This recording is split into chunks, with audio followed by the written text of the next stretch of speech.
Hi നമസ്കാരം.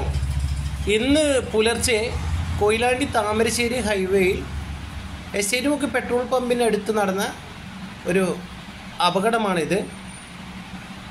പുതിയൊരു Swift car മയിൽക്കുറ്റിക്ക് ഇടിച്ച് പെട്രോൾ പമ്പിലേക്ക് പാഞ്ഞു കയറിയതാണ്. പെട്രോൾ പമ്പിൽ ജീവനക്കാരെല്ലാവരും ഉണ്ടായിരുന്നു. തലനാരിഴക്കാണ് ആ കുടുംബം രക്ഷപ്പെട്ടത്. നിസ്സാര പരിക്കുകളോട് കൂടി അവരെ ഹോസ്പിറ്റലിൽ പ്രവേശിപ്പിച്ചിട്ടുണ്ട്. ഇവർ വയനാട് സ്വദേശികളാണ്. താമരശ്ശേരി കൊയിലാണ്ടി ഹൈവേയിൽ അപകടങ്ങൾ നിത്യസംഭവമാണ്.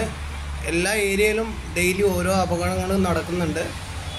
അപ്പോൾ എല്ലാവരും ഈ റൂട്ടിൽ വാഹനങ്ങൾ നല്ല ശ്രദ്ധിച്ച് കൈകാര്യം ചെയ്ത് ഓടിക്കുക.